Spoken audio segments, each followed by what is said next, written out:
ارے رمضان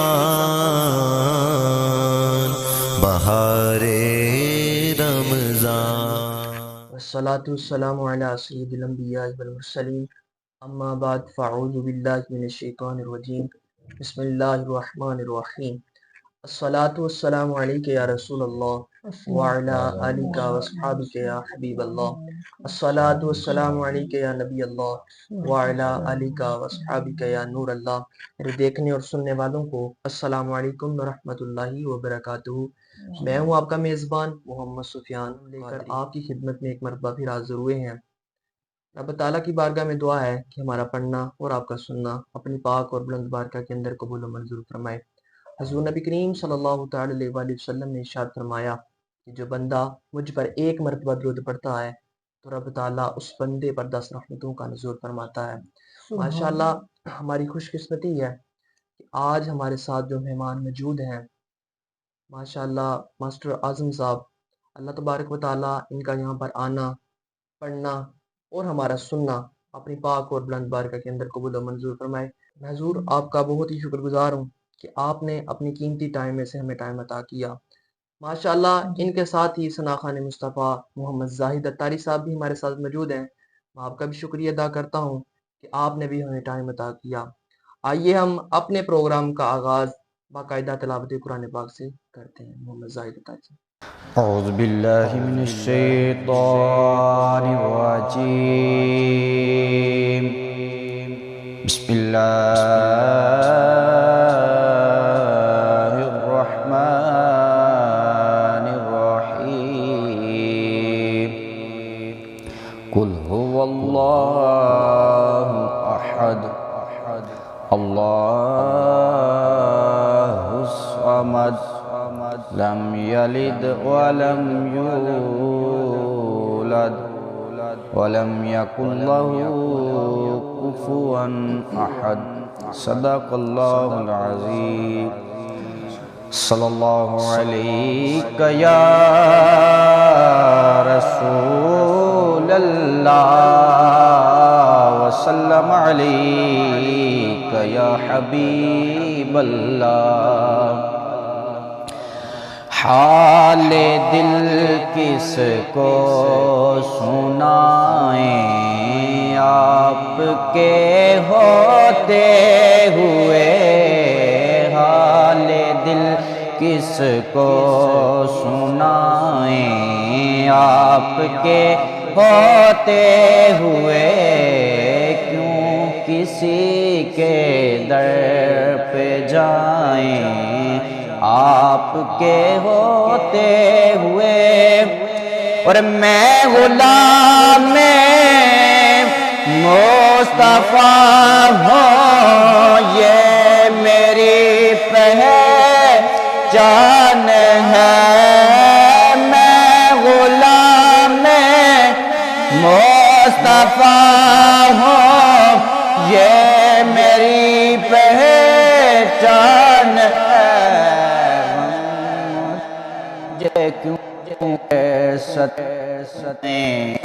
کیوں کر مجھ کو ستائیں آپ کے ہوتے ہوئے، حال دل کس کو سنائیں آپ کے ہوتے ہوئے۔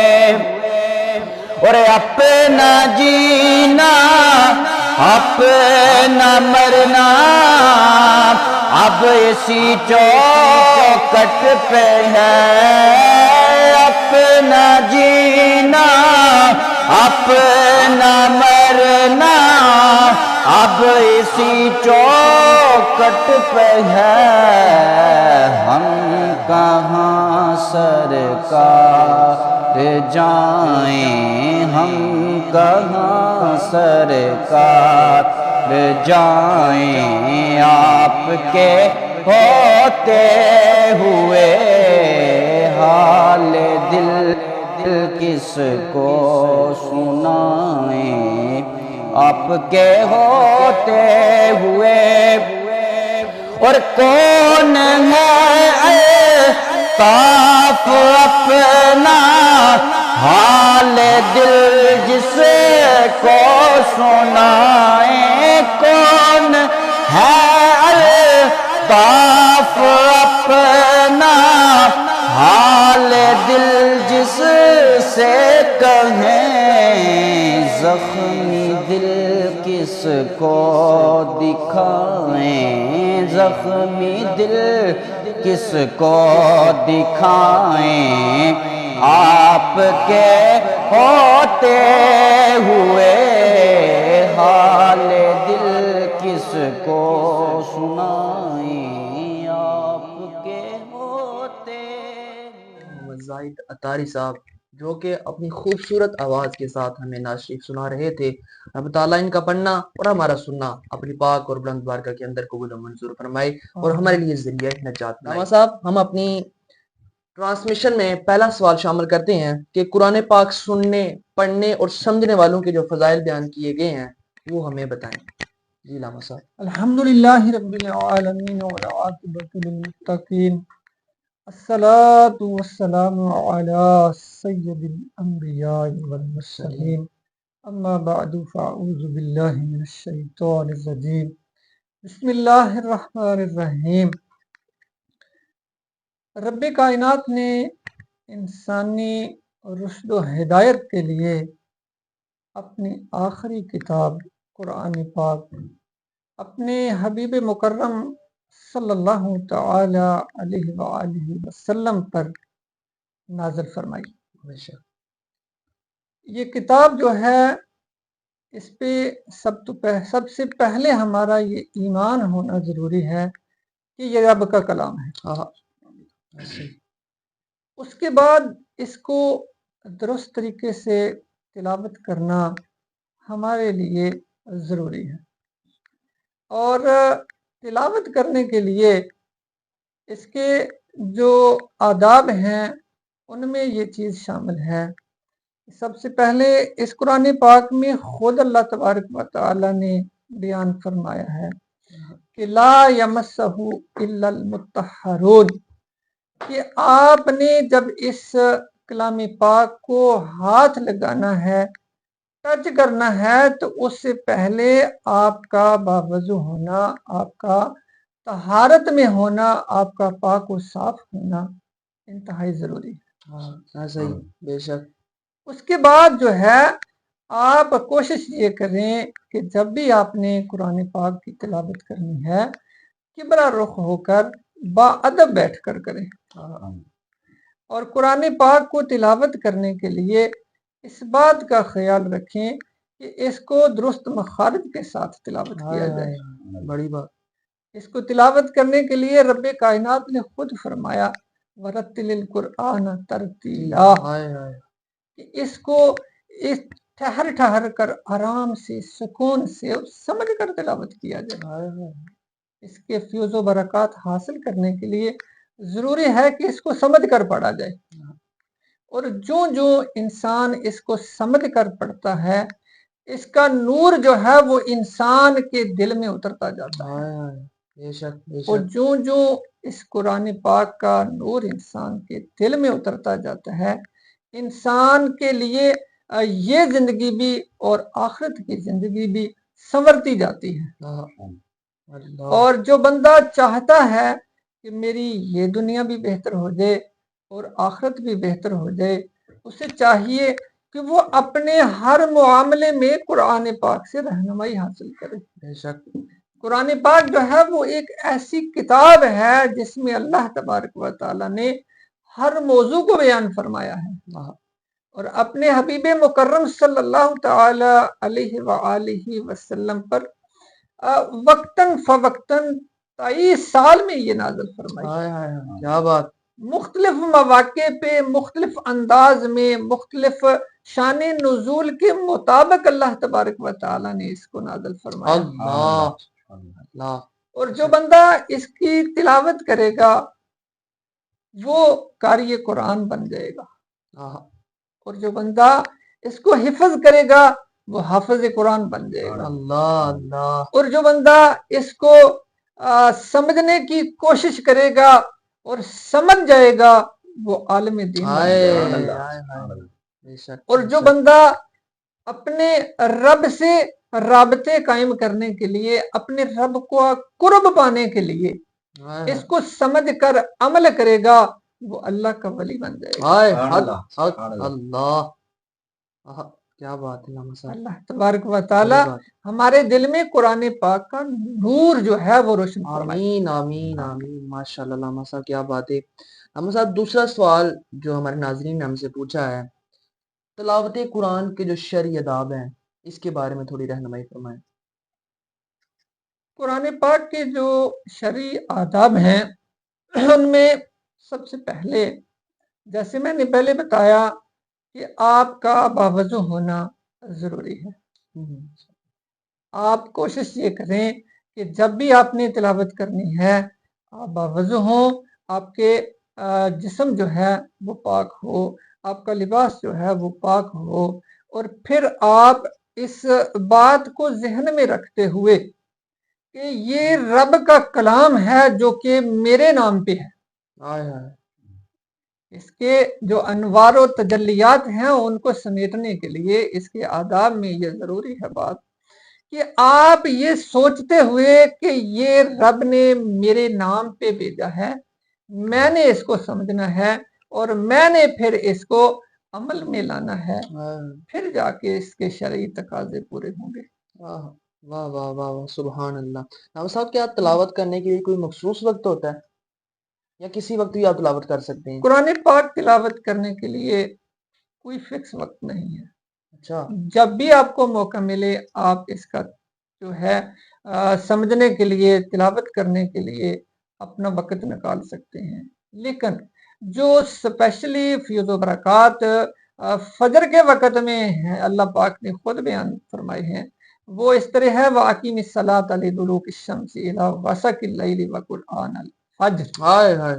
اللہ تبارک و تعالیٰ نے اس کی فضیلت نماز فجر میں جو تلاوت کی گئی ہے اس میں جو ہے وہ زیادہ فرمائی گئی ہے، اور جو بندہ اس کی ایک حرف کو تلاوت کرتا ہے حدیث پاک کے مطابق اس کو 10 نیکیاں ملتی ہیں اور اس کے 10 گناہ مٹا دیے جاتے ہیں اور اس کے 10 جو ہیں وہ درجات بلند کر دیے جاتے ہیں۔ ماشاءاللہ۔ اور پھر یہاں تک فرمایا کہ الف لام میم ایک نہیں 3 حرف ہیں، اور جو بندہ الف لام میم تلاوت کرے گا اسے 30 نیکیاں ملیں گی، 30 گناہ معاف ہوں گے اور 30 درجات جو ہیں وہ بلند ہوں گے۔ واہ واہ، بے شک، ماشاءاللہ کیا بات ہے۔ علامہ صاحب بہت اچھی طرح ہمیں بتا رہے ہیں کہ تلاوت قرآن پاک پڑھنے کے فضائل کیا ہیں، کس وقت تلاوت کرنی چاہیے اور کتنا اجر ملتا ہے۔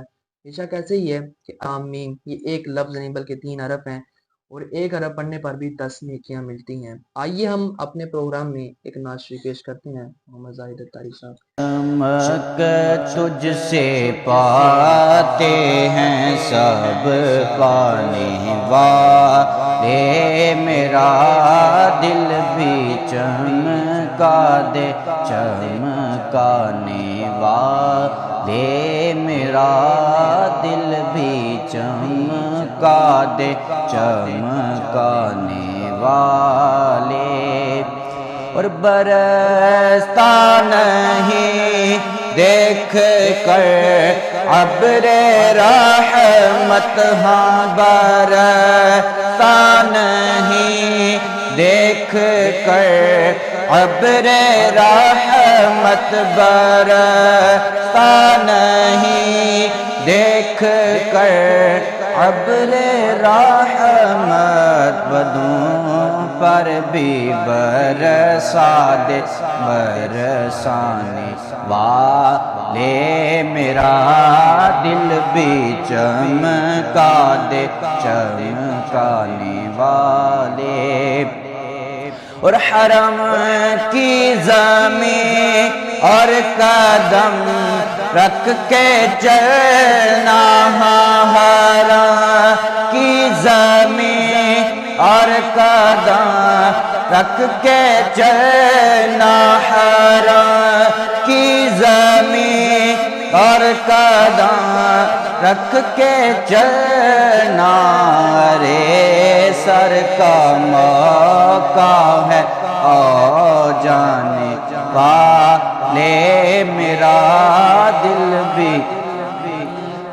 دے چمکانے والے، اور رضا نفس دشمن ہے دم نے نہ آنا، رضا نفس دشمن ہے دم میں نہ آنا، رضا نفس دشمن ہے دم میں نہ آنا، کہاں تم نے دیکھے ہیں چندرانے والے، کہاں تم نے دیکھے ہیں چندرانے والے، میرا دل بھی چمکا دے چمکانے والے، چمک تجھ سے پاتے ہیں سب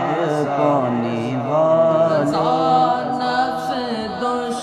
من ہے دم میں نہ آنا، رضا نفس دشمن ہے دم میں نہ آنا، کہاں تم نے دیکھے ہیں چندرانے والے، تم نے دیکھے ہیں چندرانے والے، تجھ سے پاتے ہیں سب پانے والے، را دل بھی چمکا دے چمکانے والے، تجھ سے پاتے ہیں سب پانے والے، میرا دل بھی چمکا دے چمکانے والے، رضا نفس دشمن ہے دم میں نہ آنا، کہاں تم نے دیکھے ہیں چندرانے والے۔ ماشاءاللہ زاہد بھائی کمال کر دیا، بہت ہی احسن طریقے کے ساتھ ماشاءاللہ ناشری پیش کر رہے تھے۔ رب تعالیٰ ان کا پڑھنا ہمارا سننا اپنی پاک اور بلند بارگاہ کے اندر قبول و منظور فرمائے۔ علامہ صاحب کی طرف بڑھتے ہیں۔ علامہ صاحب یہ بتائیں کہ آج کل قرآن پاک سے اتنی دوری کیوں ہے؟ مثال ہے بزرگوں نے بیان فرمائی ہے، ایک بڑھیا تھی، غربت میں دن کاٹ رہی تھی، اس کا ایک بیٹا تھا، اس نے محنت مشقت کر کے اس بیٹے کو پالا، کوشش کر کے کفایت شاری کر کے اس بیٹے کے لیے سامان سفر تیار کیا اور اسے روزگار کے سلسلے میں بیرون ملک بھیج دیا، اور اس خیال پہ کہ بچہ کچھ پیسے کما کے لائے گا بھیجے گا اور ہمارے بھی دن پھر جائیں گے اور ہم زندگی تھوڑی آسانی سے گزار لیں گے۔ وہ بچہ چلا گیا، جا کے اس نے محنت مزدوری شروع کر دی اور ہر مہینے اس نے اپنی والدہ کے نام پر ایک خط بھیجنا اور اس خط میں ایک ڈرافٹ بھی بھیجنا، اس ڈرافٹ میں اس نے پیسے بھیجنا، لیکن وہ بڑھیا جو تھی اس نے جو ہی خط ملنا بڑا خوش ہونا کہ میرے بیٹے کا خط آیا ہے، وہ اسی بات پہ خوش کہ میرے بیٹے کا خط آیا ہے، اور خط اس خوش ہوتے ہوتے اس خط کو سنبھال کر دراز میں رکھ دینا۔ وقت گزرتا گیا، وہ بیٹا جو تھا وہ خط بھیجتا رہا اور ہر خط میں اس نے بینک ڈرافٹ بھیجا، جس میں اس نے کافی رقم جو تھی وہ بینک میں بھیجتا تھا، لیکن وہ بڑھیا جو تھی وہ خط کو دراز میں رکھ دیتی تھی، وہ ان پڑھ، اسے پتہ نہیں تھا کہ خط میں لکھا کیا ہے، یا یہ جو بینک ڈرافٹ ہے اس میں کیا ہے، یا یہ چیک جو ہے اس میں کیا ہے، تو اس نے وہ خط سنبھالتی رہی۔ آخر ایک وقت آیا، وہ بیمار ہوئی اور وہ اللہ کو پیاری ہو گئی۔ محلے والوں نے دیکھا کہ آ کے اس کی کفن دفن کا بندوبست کیا، لیکن جب انہوں نے دراز کھولا تو اس میں کتنے خط پڑے ہوئے تھے، اور کھول کر دیکھا کہ ان خطوں میں ہر خط میں بینک ڈرافٹ موجود ہے۔ بچہ ہر مہینے ایک رقم جو ہے وہ بھیجتا تھا کہ اگر